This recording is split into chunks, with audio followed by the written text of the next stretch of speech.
Assalamualaikum warahmatullahi wabarakatuh. Kembali lagi di channel Portal Dimensi dan tentunya masih bersama saya Kang Slamet di sini. Kali ini Kang Slamet akan menceritakan sebuah kisah yang berjudul Celaka Benang Merah Ciremai. Cerita ini ditulis oleh Dayura Dalida Yulia. Dan sebelum kita masuk ke ceritanya, buat kalian yang belum subscribe channel ini, tekan tombol subscribe-nya terlebih dahulu dan tekan tombol notifikasinya agar kalian tidak ketinggalan cerita terbaru dari Portal Dimensi. Dan jangan lupa follow Instagram Portal Dimensi juga. Gak usah berlama-lama lagi, langsung saja kita masuk ke ceritanya. Celaka Benang Merah Ciremai.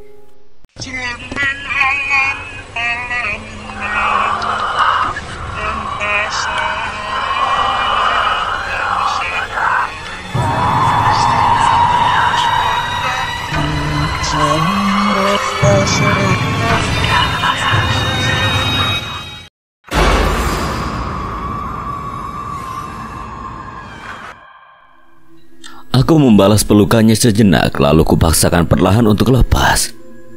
Gue bawa asam jangan meluk kenceng-kenceng. Gue gak peduli. Dia mengusap matanya, aku tertawa. Lo gak tahu apa kita semua khawatir dan kehilangan. Tapi sekarang gue udah ada di sini, Kemudian Ulwa duduk, aku pun duduk terpisah tidak tepat di sisinya. Dito memberikanku cup berisi air teh tanpa kata, akan tetapi aku bisa melihat ada gurat senyum lega di bibirnya. Ini punya siapa? Punya gue, minum aja. Belum gue minum. Setelah air teh itu menempel ke bibir, lalu perlahan masuk ke tenggorokanku, aku seakan sudah lama sekali tidak merasakan sensasi ini. Hangat, manis, dan cukup menenangkan. Aku membuka bajuku yang basah, baju Anwar tepatnya, yang dia pinjamkan padaku sebelumnya. Membiarkan bagian atas tubuhku tidak berkain, lalu terselip rokok di antara jari tangan kiri. Meski udara saat itu bila tidak memakai baju tebal atau lengan panjang pasti sudah akan menggigil, akan tetapi api unggun membantu menghangatkan tubuh. Bercerita bagaimana kita bisa berpisah dan bagaimana bisa saling bertemu. Gue ketemu Susi, Rudi sama lu waktu di tempat yang banyak batunya kan? Tanya Ulwa pada Dito, kemudian Dito mengiyakan, lalu disambung cerita yang lainnya. Aku pun baru tahu bahwa Anwar, Ella, dan Bagas baru saja bertemu dan berkumpul di sini sebelum aku. Setelah itu baru kusadari ada satu sosok yang tidak ada di sini bersama kami. Cindy di mana? Mereka semua yang awalnya cukup tenang mendadak berubah suram. Jadi Mbak Cindy keluar tenda terus lari nggak tahu kemana. Kemana? Gak tahu, Van. Kita cuma nemuin senter yang sempat dia bawa tadi. Aku terdiam, kami semua pun diam. Aku menghisap rokok dalam, lalu kutangkap pandangan Ulwa yang seperti menyimpan tanya. Walau sudah kuputuskan untuk kedepannya akan seperti apa, tapi terlepas apa yang sudah Cindy lakukan, aku dan dia masih menjalin hubungan. Dia masih jadi tanggung jawabku di sini. Dalam kesunyian yang mendadak ini, kami semua terkejut ketika tiba-tiba mendengar suara kerincing lonceng. Aku, Bagas, dan Cipto yang tidak asing dengan suara itu saling pandang hingga akhirnya Cipto berseru, "Masuk tenda cepat!" Cipto berdiri memerintahkan kami semua untuk masuk ke dalam tenda. Aku tahu mengapa, tapi tidak dengan yang lainnya. Aku, Bagas, dan Cipto mendorong mereka untuk masuk. Masuk, masuk! Wajah mereka bingung, namun bukan saatnya untuk menjelaskan. Kerincingan lonceng semakin terdengar mendekat, tidak jelas arahnya dari mana. Yang jelas suara itu dari pelan semakin keras, nyaring bahkan jelas. Ulwa masih duduk di tempatnya, mungkin masih bingung. Segera kutarik paksa tangannya lalu segera mendorongnya masuk bersamaku. 2 tenda hanya bisa dipakai untuk tidur 3 orang saja, tetapi jika hanya untuk duduk 5 orang pun masuk. Aku satu tenda bersama Ulwa, Dito, Bagas, dan Ella. Begitu kututup rapat tenda, Ella bertanya, "Ada apa sih, Mas? Kok tiba-tiba kita masuk buru-buru?" Aku segera menutup mulutnya, lalu jari telunjuk menempel di depan bibir. Ella sama seperti Ulwa, Susi, dan Cindy yang memanggil orang lain dengan sebutan Mas atau Mbak pada orang yang belum lama dikenal, supaya terkesan lebih sopan. Begitu dia diam, baru kulepaskan bekapan tanganku. Kerincing berbunyi, aku segera menoleh tepat ke arah resleting tenda yang sudah kututup rapat. Takut tiba-tiba saja itu terbuka sendiri. Melihat mereka diam dengan pandangan yang fokus ke depan, aku yakin mereka semua telah melihat bayangan keranda yang melayang-layang seperti dibawa oleh sejumlah orang mabok. Terlihat jelas ketika api unggun berkobar dan kami bisa melihat siluet bayangan hitam dari benda itu melalui kain tenda. Ketika dipastikan suara lonceng itu telah menjauh dan hilang, aku membuka tenda kembali, melongok lalu keluar setelah dipastikan aman. "Toh, udah aman?" kataku pada Cipto yang berada di tenda satunya. Mataku melihat ke arah yang ku percaya. Tadi keranda itu menuju ke sana dalam gelap karena dia tidak menyaut. Aku menoleh ke arah tenda mereka dan kulihat tenda itu sudah terbuka lebar kosong. Kaget walau sebenarnya dilihat dari luar saja tenda itu memang sudah kosong, tapi aku langsung berjongkok. Tetap memastikan bahwa apa yang kulihat itu salah, akan tetapi Cipto, Anwar, dan Rudi memang tidak ada. "Cipto, Rudi, sama Anwar gak ada." Aku ingin memberitahu pada mereka yang tadi satu tenda denganku. Lagi-lagi aku dikejutkan bahwa tenda yang beberapa menit lalu ku masuki berlima kini kosong. Mereka juga menghilang. Aku tercengang, bingung harus melakukan apa sampai terdengar suara langkah kaki yang seperti jalan diseret. Segera ku ambil senter dalam tenda lalu menyorot ke sumber suara. Tampak di sana teman-temanku berjalan entah akan kemana. "Woi, kalian mau kemana?" Mereka tetap berjalan, sama sekali tidak ada yang berhenti dan berbalik.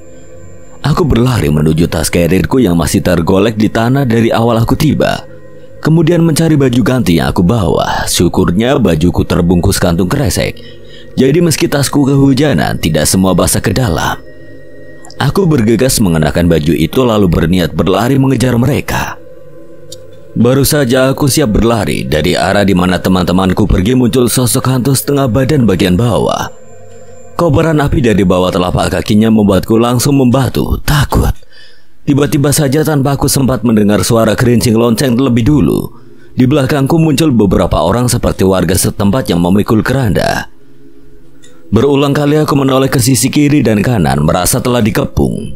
Dua arah sudah terisi, hanya sisa arah naik ke atas atau aku harus turun. Tanganku gemetaran, keringat keluar, panas dalam dada, detakan memburu karena serangan panik. Lalu aku beralih melihat ke arah api unggun. Dengan gerakan cepat ku ambil satu bongkah kayu sepergelangan tangan. "Jangan mendekat! Berani mendekat gue bakar!"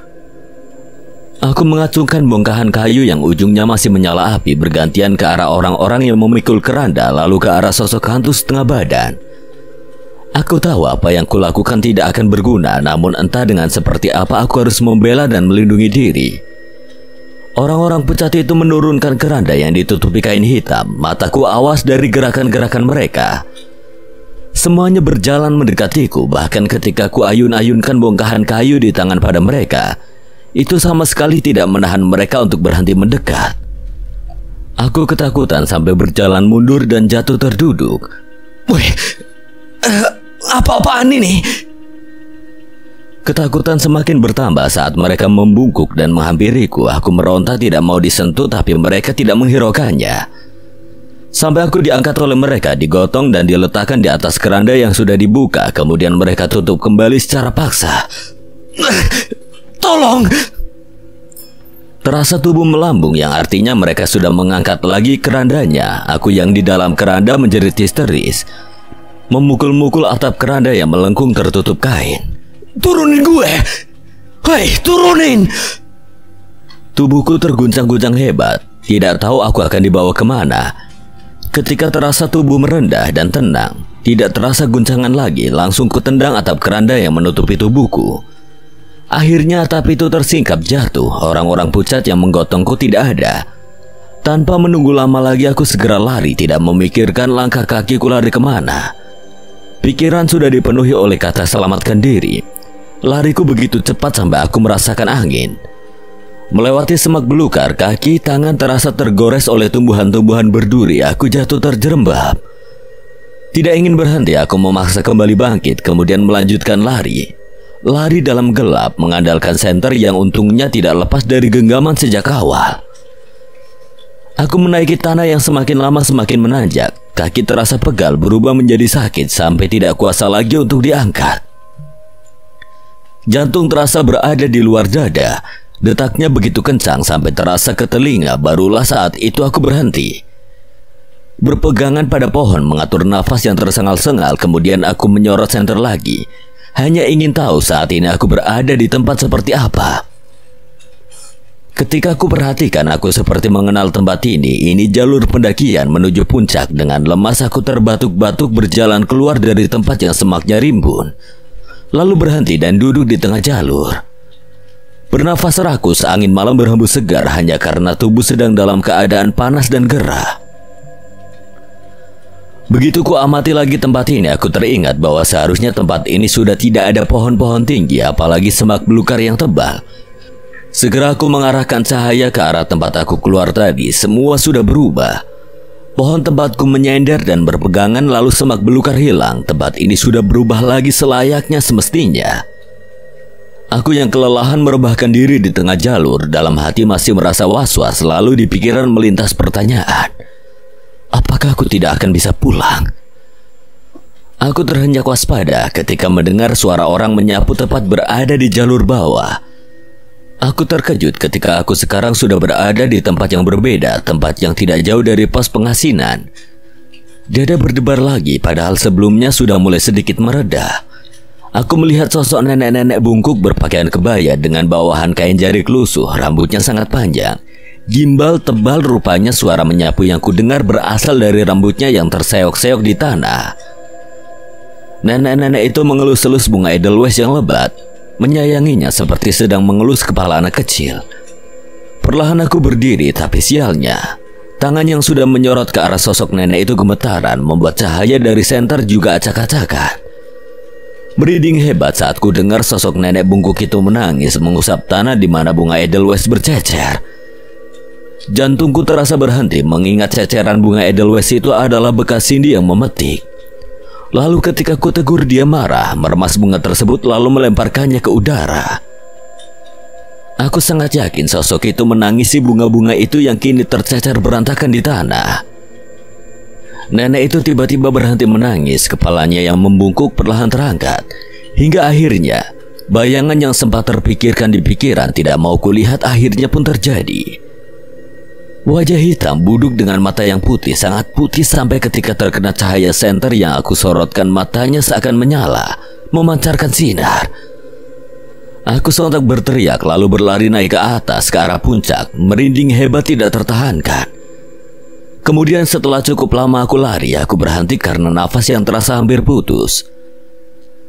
Senter kuarahkan ke depan alias atas. Terkejutnya lagi aku justru masih dikelilingi bunga edelweiss, yang artinya aku kembali ke tempat awal aku berlari. Perlahan aku mengecek ke bawah. Di sana mataku membelalak tercengang, bukan karena melihat sosok nenek bungkuk yang siap menangkapku, tetapi karena aku melihat Cindy. Cindy yang membungkuk sembari menangis, memunguti butiran bunga edelweiss yang tercecer di tanah. Pandanganku teralihkan pada sosok nenek bungkuk yang kini sudah duduk di atas punggung Cindy, duduk manis seperti sinden. Aku menelan ludah. Cindy. Aku memanggil hanya ingin memastikan Cindy mendongak ke arahku. Wajahnya begitu memelas, keringat banjir di seluruh wajah. Tangisannya makin menunjukkan kalau dia sangat tersiksa. Van, terdengar ia memanggil lirih. Hatiku tergerak hebat, tidak menyangka perempuan yang biasa terlihat angkuh itu kini begitu memelas dan menunjukkan sisi menyedihkannya. Di sisi lain, aku seperti mengetahui bahwa Cindy sedang dihukum dan diberi pelajaran oleh sosok nenek tersebut karena kelancangannya telah merusak bunga edelweiss yang menjadi bagian dari alam Gunung Ciremai ini. Mengingat aku dengannya masih terjalin hubungan, ku nekatkan diri untuk berjalan mendekat turun. Tanganku terulur dengan gemetar mendekati lengan Cindy, bersiap meraihnya. Namun tiba-tiba saja cairan lendir abu-abu menjijikan diludahkan oleh sosok nenek bungkuk itu padaku. Panas, perih. Aku langsung menarik tanganku kembali. Ku genggam erat pergelangan tangan sendiri karena saking panas dan sakitnya. Jatuh terduduk, aku meringis dan mengerang kesakitan. Jangan ikut campur. Aku mendelik ketika kobaran api tiba-tiba jatuh ke arah Cindy dan nenek itu. Kobaran api yang sebesar piringnya entah dari mana pastinya, tapi aku sempat melihatnya jatuh seperti meteor kecil. Aku tercengang melihat sosok lain lagi, harus seperti apa aku menyebutnya. Tubuh manusia memakai baju putih yang sudah kotor terkena tanah, kan tetapi kepalanya kambing jantan dewasa. Serangannya aku pikir dari sosok itu menyisakan kobaran api kecil di tanah. Setelah aku perhatikan, kobaran itu sama sekali tidak membakar tanah. Hanya terlihat seolah dari tanah itulah api itu muncul. Aku bergegas akan menolong Cindy yang terkapar merintih. Tetapi tidak jadi saat tiba-tiba terdengar suara teriakan yang melengking dari arah atas. Mataku melebar, kaget luar biasa melihat Ulwa muncul dengan nafas terengah-engah, juga hidung dan pelipisnya yang berdarah. Ketika tiba-tiba saja terdengar suara gemerincing lonceng dan semua orang tengah terdiam. Ulwa berjingkat kaget melihat Cipto yang secara cepat berdiri lalu berteriak meminta semuanya untuk segera masuk ke tenda. Dia bingung, tapi matanya lebih terpaku melihat benda seperti persegi panjang tengah digotong oleh beberapa orang dari arah kegelapan. Ulwa tetap diam dan terpaku pada apa yang tengah dilihatnya karena ia juga salah satu orang yang belum tahu tanda dari suara kerincing lonceng yang tiba-tiba terdengar itu. Yovan mengira Ulwa sangat terkejut dan bingung seperti waktu pertama kali mereka melihat pocong hitam setinggi 2 meter di pos Sangga Buana. Jadi Yovan berinisiatif menarik cepat tangan Ulwa mendorongnya masuk ke tenda bersama dirinya. Ulwa berniat mengatakan bahwa ia melihat sesuatu dalam kegelapan sana, tetapi melihat Yovan yang mendadak membekap mulut Ella yang bertanya-tanya tentang suara lonceng, membuatnya paham dan mengurungkan niatnya untuk bertanya. Ulwa sangat terkejut, tubuhnya mendadak mati rasa, merinding luar biasa lantaran melihat bayangan keranda mengapung, disertai lonceng yang bergemerincing dari siluet kobaran api unggun yang menyala melalui siluet kain tenda mereka. Di sana Ulwa mengerti kenapa Cipto dan Yovan mendesak mereka untuk cepat masuk tenda secara tiba-tiba. Setelah suara lonceng dan keranda itu sudah menjauh dan hilang, Yovan keluar untuk memeriksa. Sebenarnya saat itu Ulwa pun ikut menyusul keluar juga. Dia berniat akan mengatakan kalau ia melihat bayangan serombongan orang menggotong benda panjang di kegelapan sebelum masuk tenda. Namun lagi-lagi itu tertahan karena Ulwa melihat sosok panjang berdiri seperti guling yang tinggi di samping salah satu pohon. Sangat dekat dari tenda mereka, dia mendelik dan refleks berjalan menjauh dari tenda dengan mundur lalu lari. Anehnya di sana, Yovan tidak mendengar suara langkah lari dari Ulwa. Yovan terlalu fokus mencari teman-temannya yang sudah hilang di tenda yang satunya.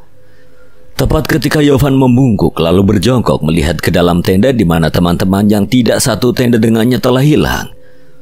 Ulwa yang menangis sambil membekap mulut sendiri bersembunyi di sisi pohon melihat jelas bagaimana Dito, Cipto dan Ella keluar dari tenda secara berurutan menghampiri sosok pocong hitam itu. Anehnya langkah mereka sangat kaku layaknya telah terhipnotis. Di saat itulah Yovan melihat semua temannya tengah berjalan pergi bersama karena terlalu panik.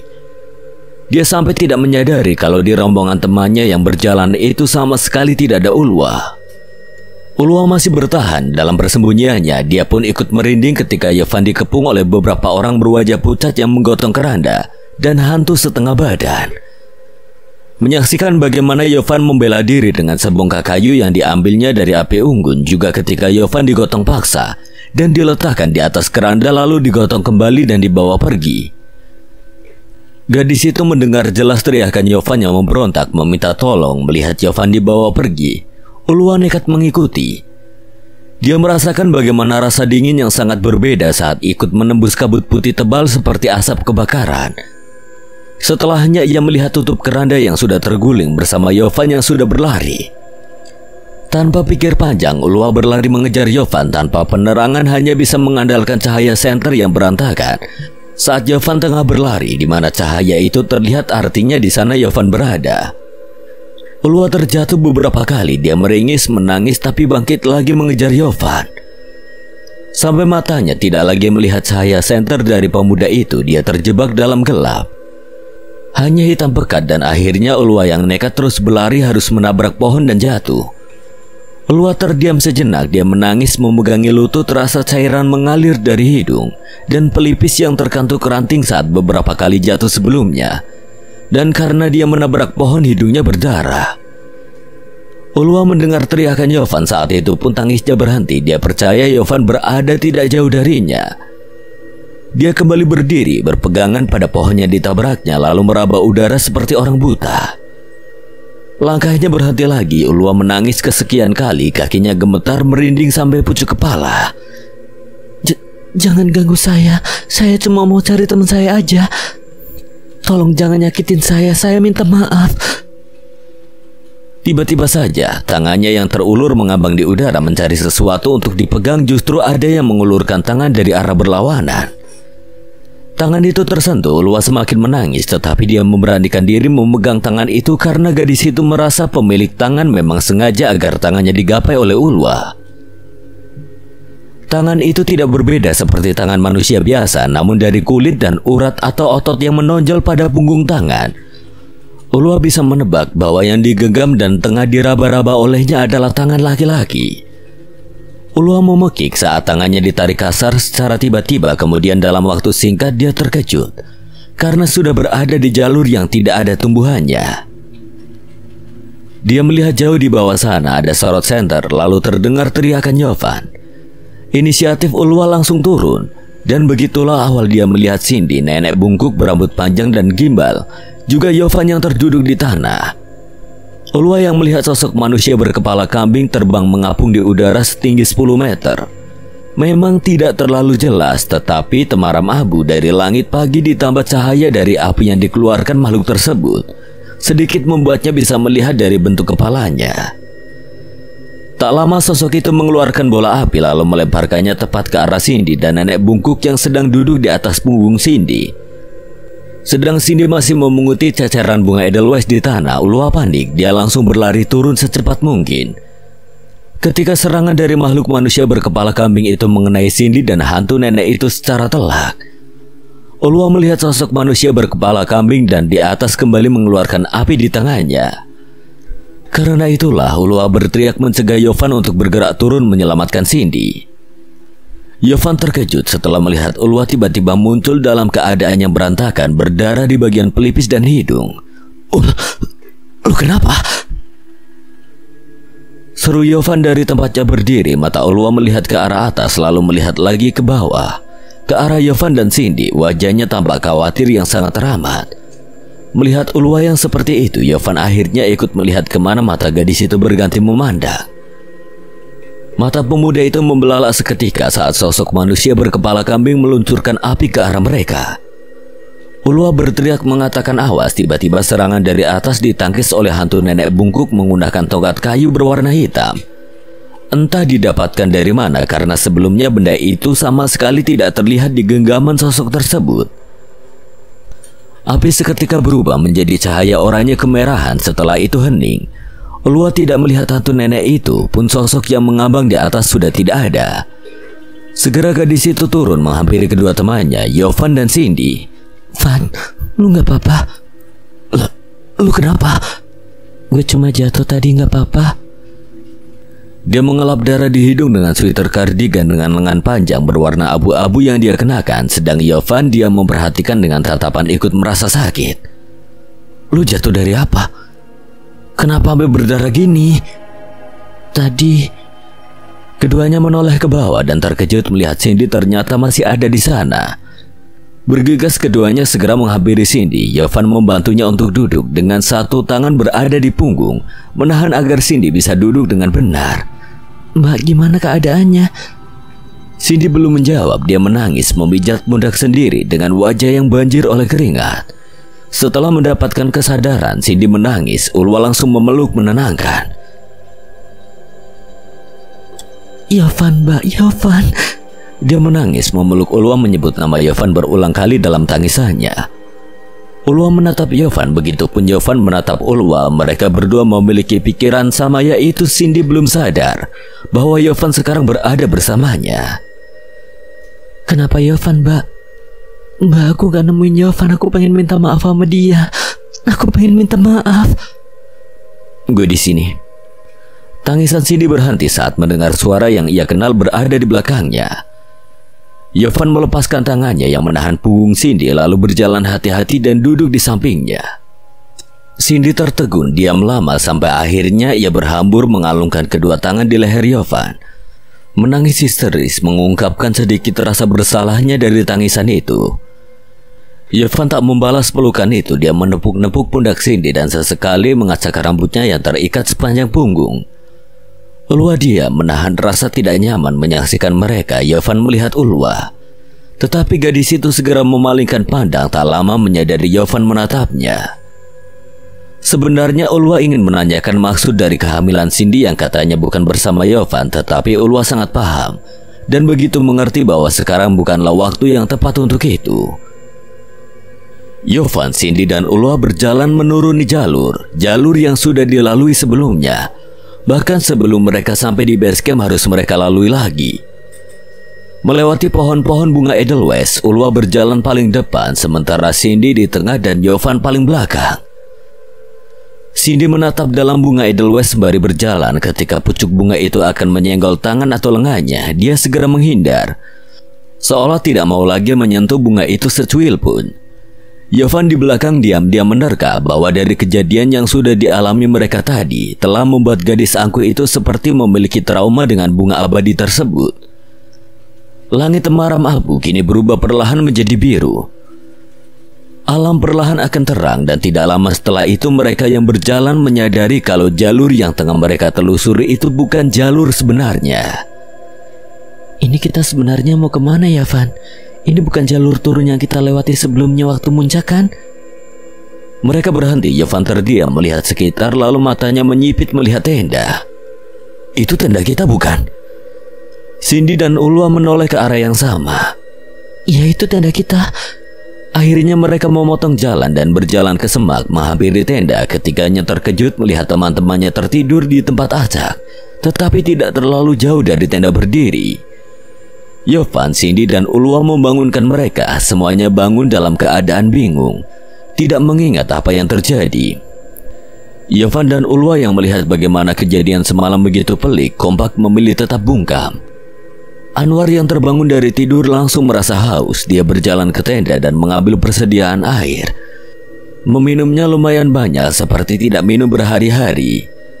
Dito yang juga akan minum berhenti melihat panci kosong yang semalam bekas masak air untuk teh yang ia letakkan di luar tiba-tiba sudah terisi air.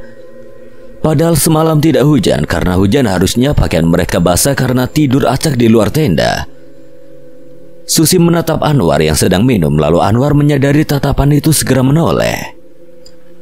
Susi tidak memalingkan pandangan meski tertangkap basah menatap Anwar lama seperti itu. Dia hanya seperti mengingat sesuatu. Bahwa semalam sebelum tiba-tiba kehilangan kesadaran, dia sempat melihat Anwar berbicara sendiri, bertanya bagaimana cara agar mereka semua bisa keluar dari alam cermai ini. Anwar berkecak pinggang, mendongak melihat langit yang tampak normal. Ada sebuah keanehan ketika waktu terus maju, alam sekitar menjadi terang, akan tetapi mereka sama sekali tidak melihat dan tahu di mana posisi matahari. Mereka semua berkumpul sembari masing-masing memegang teh manis panas di cup yang airnya masih mengeluarkan asap. Teh manis di pagi itu menjadi satu-satunya sarapan mereka. Beruntung persediaan teh dan gula masih sangat cukup, hanya air yang harus mereka irit mencegah kehausan kalau hujan nanti malam tidak turun. Cipto menyesap tehnya lalu dia mengambil rokok di tangan Yovan tanpa permisi, kemudian menggunakan ujung rokok itu yang sudah terbakar untuk menyulut rokoknya. Setelah rokoknya menyala, dia kembalikan lagi rokok sebelumnya pada Yovan. Cipto melihat ke arah Cindy. Gadis itu duduk termenung memegangi cup tehnya dengan kedua tangan, menghangatkan tubuh menggunakan panas dari air teh tersebut. Ngomong-ngomong, lu ketemu sama Cindy di mana, Van? Yovan menyesap rokoknya dalam-dalam lalu diam. Cipto masih menunggu jawaban. Arah puncak? Di mana? Yang udah banyak bunga Edelweiss-nya.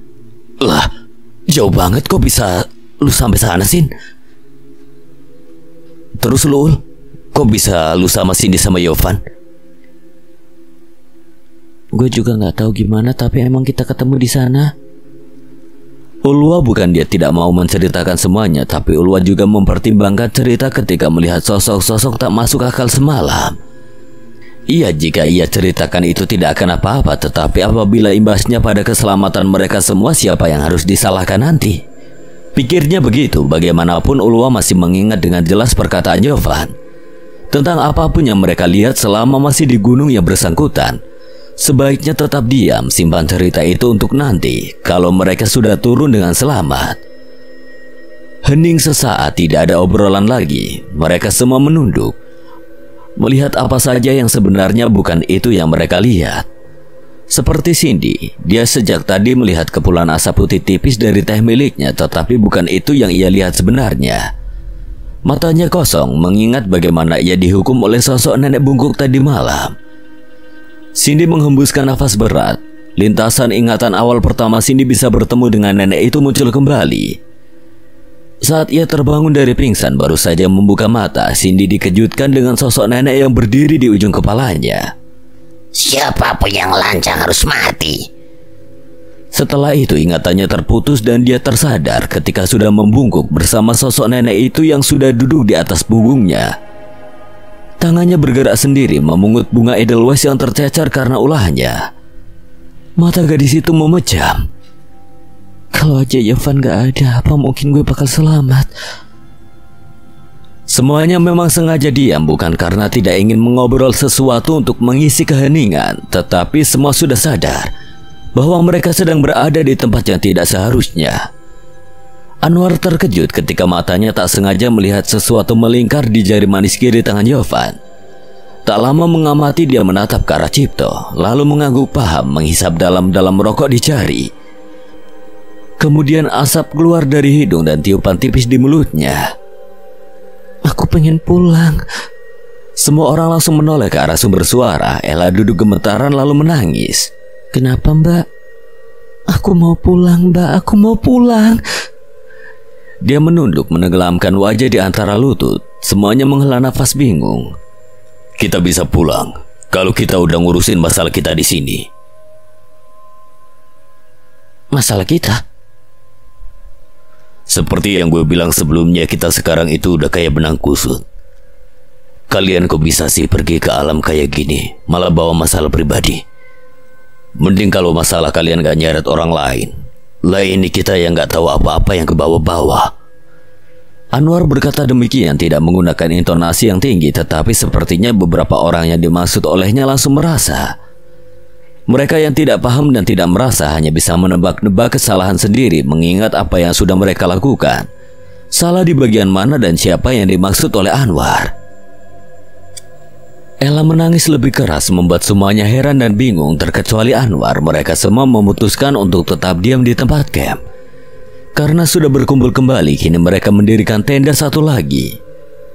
Semuanya sepakat untuk tidak pergi kemanapun lagi karena telah sadar bahwa sebenarnya mereka hanya perlu menyelesaikan masalah yang ada. Pergi melarikan diri mencari jalan keluar pun sudah tidak berguna, hanya akan membuang banyak tenaga. Kini semuanya tinggal menunggu dan berbicara untuk masing-masing dari mereka mengakui kesalahan penyebab terjadinya petaka ini. Seharian ini hanya air yang mereka andalkan untuk bertahan hidup. Ketika cahaya kembali hilang, Susi mendekati Anwar yang berdiri menyender di sisi pohon. Tepat saat yang lain sudah masuk tenda, Anwar menoleh ke belakang melihat Susi berjalan ke arahnya. Lu belum tidur? Lu indigo kan? Bukannya menjawab, Susi justru balik bertanya dengan nada menekan. War jawab, lu indigo kan? Bukan. Anwar tetap tenang padahal gadis di hadapannya sudah memerah matanya, raut wajahnya geram. Jangan bohong. Kalau lu bukan indigo, kenapa lu bisa tahu kalau di antara kita ada sesuatu? Gue sering lihat lo ngeliat ke salah satu arah secara mendadak setelah lo lihat sesuatu juga di sana. Gue juga lihat lu ngomong sendirian malam itu. Gue gak paham lu lagi ngomong sama siapa, tapi gue tahu lu bisa lihat apa yang kita semua gak lihat di sini. Gue juga tahu kalau lu tahu apa yang gue bawa ke gunung ini. Jujur, War. Jangan nyindir-nyindir terus setiap lu lagi ngomong. Ledakan pertanyaannya diucapkan pada Anwar membuatnya menangis. Anwar tetap diam mengamati tetapi tidak berkilah pada semua yang sudah Susi katakan. Karena mendengar keributan di luar, satu persatu dari mereka keluar. Ada apa ini? Anwar menghela nafas lalu meraih kepala Suci memeluknya, berbisik pelan tepat di telinga gadis itu. Lu tenang, diam dulu. Abis ini gue bakal jujur. Benar saja, tak lama setelah Anwar berbisik, Susi perlahan menahan diri untuk tidak menangis lebih lama. Anwar menatap teman-temannya setelah menenangkan Susi. Kalian semua pengen pulang gak? Jelas kita pengen pulang. Lu nanya kayak gini maksudnya gimana? Kalau gitu gue minta semuanya yang punya niat lain di gunung ini tolong jujur. Cindy menatap Yovan, Ulwa menatap Yovan dan Cindy. Dito memandang ke arah Yovan, semuanya mengira mereka tengah menuduh Yovan yang membawa masalah. Gue gak ada niat apa-apa. Van, gue mau ngomong sama lu. Gue juga mau ngomong sama lu. Yovan dan Dito pergi sedikit menjauh. Anwar mengajak Susi bicara berdua, sama memisah dan menjarak dari yang lainnya. Dari awal muncak gue belum terlalu sadar kalau kita kesini bawa masalah. Tapi setelah beberapa kali gue lihat ada pocong hitam yang terus ngawasin kita, gue baru bisa lihat kalau beberapa dari kita itu memang masalah. Lu tahu kan, ini alam. Alam itu tempatnya bukan cuma dihuni sama hewan, tumbuhan. Sekarang gue tanya, kenapa lu bawa barang santet ke sini? Tahu dari mana lu? Gue cukup hafal jin-jin jahat yang tugasnya membunuh manusia lewat hal kayak gitu. Dan gue lihat mereka ada yang ngikutin lo, bahkan sampai sekarang. Susi mengepal, dia langsung berjongkok dan menutupi wajah, menangis keras sampai Anwar harus membantunya berdiri. Gue pengen nyokap gue mati, War. Capek gue dipilih kasih mulu, dibedakan, gue capek. Lu tahu nyokap gue nikah lagi setelah cerai sama bokap. Terus gue ikut dia karena gak boleh ikut sama bokap gue yang sebenarnya lebih sayang. Dan lucunya, saat gue udah ikut dia, gue yang anak kandungnya malah diperlakukan kayak anak tiri. Bahkan selalu nunggu bapak dan saudara tiri gue selesai makan dulu, dengan dalih gue harus ngalah sebagai anak paling gede. Di saat saudara tiri gue minta ini itu, gue cuma minta sepatu baru aja karena sepatu gue udah bolong, gak dibeliin. Gue malah dibilang anak cewek yang petakilan karena sepatu cepat rusak, padahal kalau diingat sepatu gue belum pernah ganti 2 tahun. Gue capek. Anwar langsung menyuruhnya berhenti bercerita, bukan tidak mau mendengar lebih jauh ceritanya. Hanya saja Anwar mengerti menceritakan kisah masa lalu yang menyakitkan sama seperti membuka luka lama. Sedangkan Yovan dihadapkan oleh Dito. Van, gue mau tahu, kenapa lu gak mau tanggung jawab sama bayi yang ada di perut Cindy? Yovan tertawa kecil, bukan karena lucu namun karena heran. Teman baiknya lebih memilih percaya pada orang lain, dan notabene adalah orang yang belum lama dikenalnya ketimbang dirinya. Anwar lantas berdiri membuat Susi yang masih duduk di bangkai kayu itu mendongak. Kenapa udah lu kubur barang itu? Tanya Anwar, nadanya seperti menyalahkan, juga ada respon menyayangkan perbuatan Susi. Gadis itu menyusul berdiri tidak menjawab, kedua tangan yang setengah diangkat sejajar dengan perut, jarinya bergerak acak saling bertaut. Gugup menanggapi teman laki-lakinya itu. Iya, waktu itu Anwar sudah tidak peduli lagi dengan alasan Susi untuk saat itu. Dia langsung menyerobot tanya, di mana lu nguburnya? Kalau lu kubur barang itu saat sebelum gue ketemu lu semua, artinya masih ada di daerah sini kan? Gak mungkin lu kubur jauh dari tempat ini. Susi mengangguk, pendar matanya merasa bersalah. Ayo cari barang itu sama gue. Kita ambil lagi barang itu. Keduanya berjalan kembali ke perkumpulan teman-temannya, melihat Anwar dan Susi yang terburu-buru saat kembali menimbulkan tanya bagi yang lain. Kalian kenapa? Iya, lu pada kenapa? Anwar keluar dari tenda setelah mengambil pisau lipat dari tas karirnya. Gue berdua pergi sebentar ya. Mau kemana? Nyari barang. Anwar melenggang pergi bersama Susi. Setetes air jatuh mengenai pipi Dito. Pemuda itu langsung menadahkan tangan dan melihat langit, lalu menoleh ke arah perginya Susi dan Anwar. Mau hujan? Jangan lama-lama lu berdua perginya, mau hujan. Anwar berbalik, cahaya headlamp di keningnya menyorot balik, lalu terdengar sautan mengiyakan darinya. Mau kemana sih mereka, udah malam gini? Ulwa belum memalingkan pandang dari kepergian dua temannya. Tahu tuh. Gue juga mau pergi sebentar ya. Rudy yang sejak awal paling banyak diam langsung berdiri begitu melihat kepergian Anwar dan Susi. Mau kemana lo? Mau hujan nih? Bentar doang cuma kencing. Rudy sudah berjalan ke lawan arah dari perginya Susi dan Anwar. Sejak kembali, Cindy sama sekali belum mengajak sesiapapun untuk bicara, namun bila ditanya dia tetap akan menjawab seperlunya. Obrolin sama Cindy sana, jangan diam-diam aja. Dito berbisik tepat di telinga Yovan, tangannya yang tengah membenarkan ranting menjaga api tetap menyala tiba-tiba saja berhenti. Dia menoleh ke arah Dito dan Dito memberinya kode sekali lagi dengan gerakan mata pada Yovan. Pemuda itu menoleh pada Cindy, menghembuskan nafas lalu berdiri, duduk di samping Cindy yang sejak tadi diam. Mau ngomongin sesuatu sama gue nggak? Cindy tidak menjawab sampai Yovan menggenggam satu tangannya dan itu membuat gadis itu menengoknya saja. Saat menatap wajah Yovan, rasa bersalah yang makin meruah terasa begitu menumpuk dalam hati. Matanya memerah, bulir-bulir bening itu tumpah lalu mengusap pipi. Yovan memperhatikan awalnya dia tidak mengerti kenapa kekasihnya itu menginginkan dia mati sampai akhirnya foto laki-laki lain. Sikap Cindy juga semua teka-teki itu dibenarkan oleh perdebatan mereka berdua pasca terakhir kali. Itu karena ada sosok lain yang sudah menyusup masuk dalam hubungan mereka. Tetapi tatapan itu seolah berbicara bahwasannya rasa cinta sebenarnya masih berkuasa dalam hatinya. Hati Cindy untuk Yovan. Yovan menunduk, matanya memejam kuat. Apa maksud dari semua itu masih belum ia temukan jelas. Apa arti air mata yang begitu membuat sesak bagi yang melihatnya? Apa arti pendar nanar seolah di situ Cindy mencoba meyakinkan kalau sebenarnya ada begitu besar penyesalan. Yovan melepaskan genggaman lalu meremas rambut dengan kedua tangan, siku yang bertumpu pada lutut. Rambut-rambut Yovan yang lurus itu mencuat dari sela-sela jarinya, otot-otot tangan pun terlihat, menandakan pemuda itu meremas rambutnya dengan begitu kuat. Yovan tertegun, dia menoleh ketika Cindy tanpa sadar memegangi satu tangan kirinya.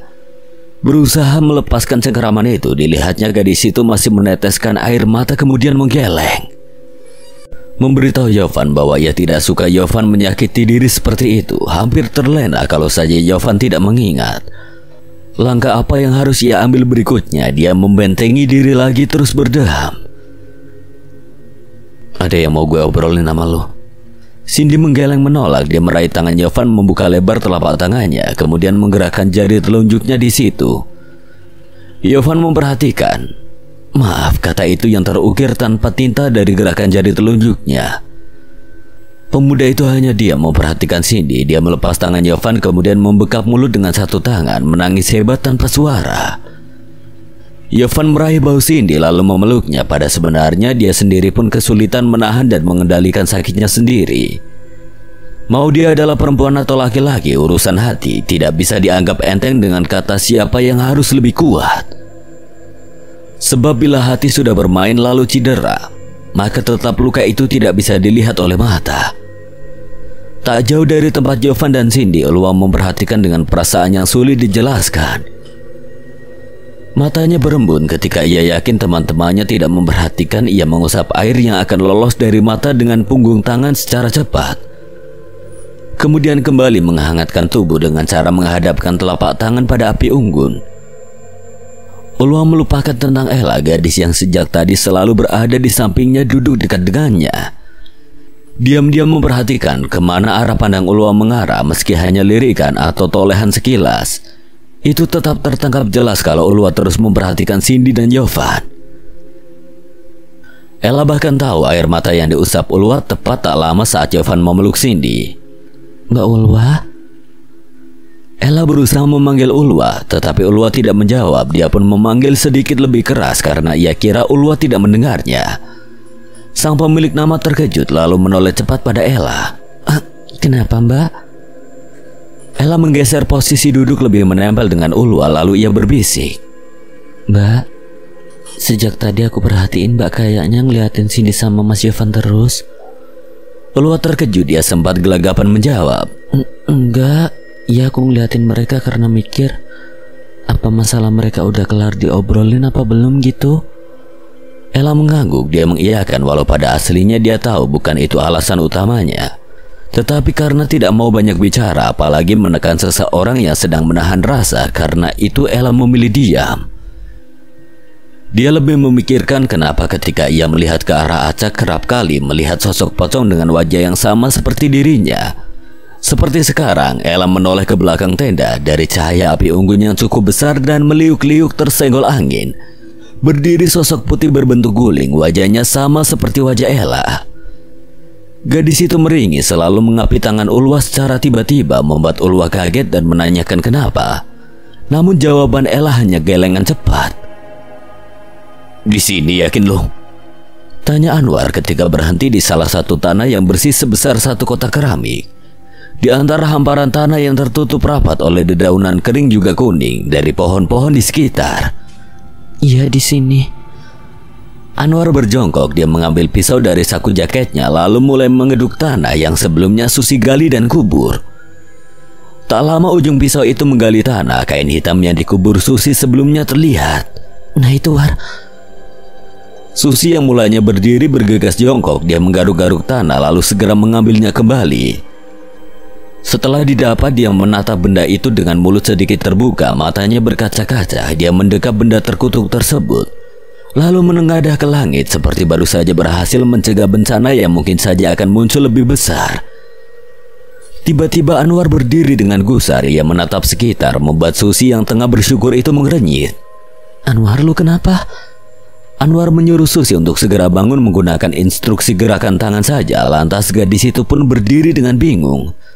"Kenapa, War?" "Pegang barang itu yang kencang." "Apa?" Keduanya terkejut ketika mendengar suara sesuatu yang menabrak pohon lalu lompat dari dahan ke dahan dan jatuh tidak jauh dari lokasi mereka berada. Susi mulai ketakutan, dia meraih ujung jaket belakang Anwar. Tak lama muncul sosok setengah badannya, ukuran pinggangnya saja sudah setinggi dada Anwar. "Gak usah macem-macem, kita cuma lagi nyelesain masalah doang di sini. Ngambil barang yang gak seharusnya ada di sini. Gue minta lu jangan ganggu kita." Sosok setengah badan itu melangkah mendekat, tampaknya menghiraukan perkataan pemuda tersebut. Anwar mengajak Susi untuk berlari. Mereka lari ke arah tempat camp. "Senter gue jatuh, War." "Jangan diambil." Anwar menarik tangan Susi, menyuruhnya untuk lari di depan. Setelah cukup lelah untuk melarikan diri, mereka berhenti. Lalu Anwar merasakan ada sosok lagi, tidak jauh dari tempat mereka. Susi mengenali gelagat Anwar. Dia sambil kelelahan bertanya, "Sekarang apa lagi ya?" Pemuda itu penasaran karena energi yang ia rasakan tidak berbahaya. Anwar berjalan perlahan, Susi terpaksa mengikuti. Susi menoleh ke arah area camp. Terlihat Yovan masih duduk bersama Cindy, Ulwa, Ella, Dito, dan Cipto, juga Bagas tengah ngobrol yang entah obrolan apa. Tidak terlihat ada Rudi di sana. Baru saja akan bertanya kenapa mereka jalan melingkari area camp sampai akhirnya Anwar meraih tengkuknya kasar. Lalu membuatnya terkejut ketika pemuda itu mengajak berjongkok di tengah semak. "Apa-apaan sih?" Anwar membekap mulut Susi, mata gadis itu mendelik tegang. "Jangan berisik, gue lihat ada orang." Susi mengangguk, dia memeluk lebih erat barang santai di tangannya. Anwar melepaskan tangannya dari mulut Susi, lalu tak lama ada sorot cahaya dari arah tak jauh dari mereka. Cahaya itu berada tepat di atas kepala keduanya. Setelah sorot itu hilang, Anwar mulai melongo, menyembulkan kepala dari semak-semak, matanya membesar. "Rudi." Susi menyipit mendengar kata Rudi. Dia ikut melongo dan kini reaksi Susi lebih terkejut. Di ujung sana dari cahaya headlamp yang dipegang terlihat Rudi tengah tersenyum mengobrol dengan sosok kuntilanak di antara pohon-pohon. "War, itu..." "Pantas Rudi ngajak kita ke sini." Anwar geram. Susi tidak mengerti, tapi terasa nada bicara Anwar menahan rasa kesal. Teringat kejadian kala itu, Yovan dan Anwar sedang menyender pada kulkas merokok berdua. Mereka sengaja menghisap benda bergabus itu di tempat yang tidak terpantau CCTV tempat kerja mereka. Rudi yang baru saja selesai cuci muka, nampak jelas basah di ujung-ujung rambut dan wajah, bertanya pada Anwar, "Lo tahu Gunung Cermai gak?" "Tahu, kenapa?" "Bentar lagi kita cuti nih, gimana kalau kita naik gunung aja?" "Cermai, kayaknya gue pernah dengar." Ya pernah lah, itu gunung yang lu sama gue muncak bertiga sama Cipto tahun lalu. Oh iya, udah lama juga ternyata gue naik gunungnya ya. Nah, gimana kalau kita naik gunung Ciremai liburan besok? Lu kenapa tiba-tiba pengen naik gunung? Mau berkunjung ke rumah gebetan? Gebetan lu kuntilanak apa? Nemuin gebetan kok di hutan? Anwar tetap diam. Dia fokus merokok sambil sesekali mengambil cup yang ada di tangan Jovan, kemudian berganti menyesapnya. Bercanda. Ini gue dari beberapa hari lalu ngeliat postingan cerita tentang gunung-gunung. Terus ada satu postingan yang gue sengaja komen di sana. Nanyain gitu di gunung mana gambar yang dia post. Dia bales dan bilang itu di Ciremai. Jadi gue tertarik buat ke sana. Cipto berjalan sambil memainkan ponsel. Tangannya begitu lincah menekan-nekan tombol keyboard di handphone sampai tidak melihat jalan. Lihat jalan toh, nubruk orang nanti. Cipto melihat sekilas, kemudian fokus lagi pada layar handphone. Namun gerakannya melipir dan justru ikut bergabung bersama Anwar, Yovan dan Rudy. Kok kalian pada ngumpul di sini? Ayo beres-beres, bentar lagi jam pulang. Ini anak pengen naik gunung katanya. Siapa? Gue. Wah, boleh juga nih. Gue juga lagi sumpek sama problem. Ngapa emang? Dahlah. Kapan ini mau mulai naik? Ya nunggu libur lah. Libur masih 2 minggu lagi. Gue setuju, ayo aja. Kemana? Ngajaknya Ciremai ini anak. Ciremai? Gue terakhir ke sana sebelum puasa tahun lalu. Ya itu sama gue sama Anwar. Ya juga, lama juga kaki udah gak ke gunung ini. Tak lama Olwa dan Susi lewat karena mereka melihat temannya sedang berkumpul di dekat kulkas. Kedua gadis itu pun ikut bergabung. Anwar lalu duduk. Dia mengambil bungkus rokok dan korek dari saku celananya. Lo malah ngerokok di sini. Ayo kita balik ke tenda, gue takut. Anwar tetap tidak mengindahkan. Dia tetap menyentrikan korek, membakar ujung rokok, kemudian menyesapnya dalam-dalam. Lu kenapa, War? Kita secara nggak langsung di sini udah nganterin nyawa. Kalau ngomong. Meski tak terlihat reaksi sakit dari temannya itu, gerakannya mengusap lengan sekilas di tempat yang sama dengan tamparan tangan Susi mendarat, menjelaskan seberapa keras tenaga gadis itu. Gue ngomong benar. Secara nggak sadar, kita kesini tuh udah kontrak nyawa sama alam sebelah. Benang kusut mulai jadi benang merah. Maksud lu gimana? Penyebab sekarang kita ada di sini, penyebab kita celaka, ya karena diri kita sendiri bawa masalah ke tempat yang bukan seharusnya. Secara nggak sadar, kita udah main-main sama alam. Salah gue juga kenapa nggak nangkep omongan Rudy waktu itu bukan sekedar bercandaan. Salah gue juga. Awal Yovan celaka malah tetap nurut aja buat tetap lanjutin pendakian. Salah gue juga ini tunjak karena gue nggak sadar. Wah udah, jangan terus nyalain diri lu sendiri. Di sini gue juga salah. Kita di sini ngandelin lu sama Cipto yang udah biasa naik gunung. Tapi sekarang gue sangat ngandelin lu buat antar kita semua pulang. Gue percaya sama lu. Anwar menatap Susi dalam kegelapan itu. Cahaya dari headlamp yang tergeletak sedikit terbenam oleh rerumputan sengaja dibiarkan menyala, masih mampu memperlihatkan jelas keduanya saling menatap. Anwar merasa jadi punya tanggung jawab yang besar, sedangkan Susi justru dia menahan dada yang berdebar. Susi menelan ludah. Gak usah ngeliatin gue kayak gitu. Dia meraup wajah Anwar dengan jari-jari tangan, membuat Anwar memejam sesaat lalu terkekeringan. Ngapa? Cakep kan gue? Kepedean. Kalau nggak kau deg-degan. Wajah Susi memanas. Dia menoleh cepat ke arah Anwar, tapi Anwar yang menyadari akan ada sebuah sabetan telapak tangan susulan langsung bangun dan berjalan lebih dulu. Anwar berlari, lalu tertawa membiarkan Susi mengejar dalam kegelapan. Gadis itu yang merasa Anwar mengerjainya pun mengencangkan lari dengan hati-hati sambil terus memegang kuat barang berkantung hitam itu di tangan, kemudian berteriak, Anwar, kena gue tempeleng lo. Tak lama Susi terdiam lalu tertawa begitu renyah melihat Anwar jatuh tenggelam oleh semak belukar. Makanya jangan sok-sokan ninggalin. Tawanya itu hilang setelah melihat Anwar meringis kesakitan, sepatunya lepas satu. Khawatir, Susi berlari menghampiri. Lu gak apa-apa? Jangan pegang-pegang gue, nanti lu deg-degan lagi. Susi merasa tersindir. Dia yang semula memegangi lengan Anwar melepaskan dengan setengah membanting. Anwar tertawa. Anwar, gue tampol nih ya. Ini bukan saatnya bercanda tahu. Anwar merasakan sesuatu di tangan kirinya. Dia lalu menyorot cahaya headlamp ke arah itu dan melihat sesuatu tertanam di tanah. Ambilin sepatu gue, tolong. Susi mengambil sepatu Anwar yang lepas 2 langkah dari tempatnya terjatuh, kemudian melemparkannya. Dan Anwar sigap menangkap, terus memakai sepatunya lagi. Logistik tinggal apa aja ya? Nggak tahu, kalau nggak salah terigu tinggal 1/4. Penyedap sebungkus sama teh gula masih banyak, beras habis sih. Minyak? Masih ada. Anwar mengangguk lalu mengambil pisau dan membelah sesuatu yang terpendam itu. Kita bisa goreng ini nih, buat makan malam. Goreng apa? Itu apa? Upil. Gue tabok nih. Ini ubi, masa lu nggak tahu? Ubi kok gue kayak pernah lihat itu di kampung nenek gue ya. Tapi namanya bukan ubi apa ya, gue lupa. Ini ubi ketela, lihat aja tuh.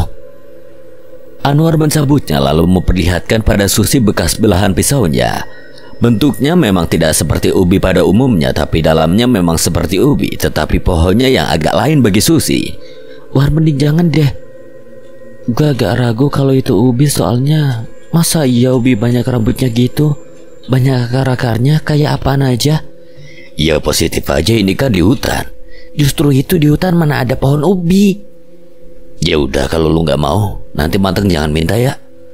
Anwar nekat membawanya kembali ke area camp. Di tangan lu apa?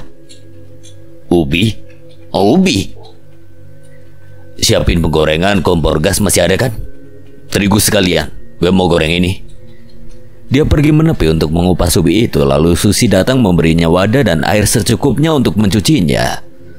Saat dia tengah mencuci itu, Rudi kembali. Anwar yang berjongkok menoleh dan terdiam melihat Rudi. Begitu juga Susi, dia melihat ke arah Anwar begitu Rudi datang, lalu keduanya sama-sama diam. Lu lama banget, Rud. Kencing aja sampai Anwar dan Susi udah balik duluan. Iya, sorry. Cipto mana? Cari kayu. Anwar kembali, tak lama minyak pun sudah dituangkan oleh Bagas. Itu ubi beneran? Ya beneran lah. Mana terigunya? Anwar mulai menggoreng ubi setelah mencelupkan pada adonan terigu. Terus ubi itu ia masukkan ke dalam minyak sedikit demi sedikit. Potongannya pun kecil-kecil selebar 2 jari. Susi memperhatikan, dia masih ragu. Terigunya jangan lu habisin. Mau gue masak terigu aja buat kita cewek-cewek. Kalian gak minta? Enggak minta. Ulwa disenggol lengannya oleh Susi, diperintah untuk menggeleng juga dengan tatapan mata. Akhirnya Ulwa menggeleng. Ella dan Cindy pun ikut menggeleng melihatnya. Tak lama ubi Anwar pun matang. Aromanya memang sama persis seperti ubi goreng biasa. Anwar mencoba menggigit ujung dari sepotong ubi goreng itu, lalu Cipto kembali sembari memeluk ranting-ranting yang ia temukan. Dia menoleh ke tempat Anwar tadi mengupas ubi, kemudian dahinya mengkerut sambil terus berjalan menghampiri teman-temannya yang berkumpul di dekat api unggun yang hampir kehabisan bahan bakar. Kalian makan apa? Ini ubi. Ubi. Yovan, Dito, dan Rudi juga Bagas memperhatikan Anwar makan, tetapi masing-masing tangan sudah memegang potongan ubi yang baru matang. Yovan mencoba suapan pertama, dia mengunyahnya hati-hati. Rasanya gurih juga aromanya benar-benar mirip seperti ubi goreng. Kemudian mata Yovan terpaku pada bekas gigitan lantaran dari ubi gorengnya keluar getah putih seperti lendir. Meski begitu, Yovan memperhatikan sambil terus mengunyah dengan gerakan kunyah melambat. Cipto memperhatikan gorengan ubi di tangan Anwar, lalu Anwar pun terdiam karena merasa aneh pada lidahnya. Itu kulit di sana bekas kupasan ini. Bego, itu gadung bukan ubi. Mereka masih diam, belum paham apa itu gadung. Cipto langsung mengambil ubi di tangan Anwar, Yovan, lalu semuanya dia ambil. Kemudian tak lupa Cipto merampas sisanya di wadah yang sedang dipegang oleh Anwar. Setelahnya ia melemparkannya ke semak-semak dibuang. Anwar terdiam melihat tingkah Cipto. Lu lepehin buru, kata Bagas menunjuk mulut Anwar. Dia seperti bocah yang tengah dimarahin ayahnya karena memakan batu, tanah, atau benda tak lazim lainnya. Anwar menurut, melepehkan makanan di mulut. Setelahnya terdengar celetukan Yovan di keheningan di tengah kebingungan teman-temannya yang belum terlalu paham apa itu gadung. Kok lidah gue gatal sama pria? Ya iyalah, itu gadung bukan ubi. Luar, aduh, bentuknya kalau dikupas emang mirip ubi. Tapi itu jenis ubi-ubian lain yang kalau dimakan langsung malah jadi racun. Harus diolah dulu berhari-hari, dikasih abu, dijemur biar bisa dimakan, gak dikupas terus digoreng kayak gini. Gak sesimpel ini, gak kayak lu mau buat gorengan tempe. Kemudian semuanya tertawa menertawakan Anwar. Tidak luput Suci yang habis-habisan meledeknya. Bentuknya aja udah kayak replika virus corona tadi tuh. Dito, Bagas dan Rudi yang belum memakannya masih aman dan asik tertawa. Sementara Anwar yang sudah mengunyah 2 suap cuilan kecil, juga Yovan 1 suap, masih ikut tertawa sembari menahan rasa tidak nyaman pada lidah. Masih untung keduanya belum sempat menelannya. Cipto menyarankan Yovan dan Anwar menggosok lidah mereka dengan garam, karena setaunya garam bisa menetralisir sedikit rasa gatal. Ulwa memberikan susu dan Yakult yang tersisa pada Yovan dan Anwar. War, apa tuh yang jatuh? Mana? Oh, harga diri. Gelak tawa kembali meledak. Anwar tidak memungkiri kalau ia merasa malu lantaran sok tahu begitu yakin karena lapar. Ulwa menggeleng dan tersenyum, kemudian membuat teh manis panas. Sendaguro itu setidaknya membuat suasana yang harusnya penuh ketakutan bisa dilewati dengan sedikit santai. Hangat ya mbak? Tanya Ulwa pada Cindy sebab gadis itu lupa terakhir kali melihat Cindy tersenyum di pendakian ini. Apanya yang hangat mbak? Suasananya? Cindy tertegun. Ia melihat mereka teman-temannya juga Yovan masih asik saja tertawa, ditambah Susi bergabung mencairkan suasana dengan menceritakan asal mula Anwar menemukan benda itu. Cindy tersenyum dan membalas, iya mbak, hangat banget. Tak terasa matanya berembun. Cindy sadar harusnya pendakian mereka memang seperti ini, disertai canda tawa, sendaguro bukan celaka dan teror di alam cermai.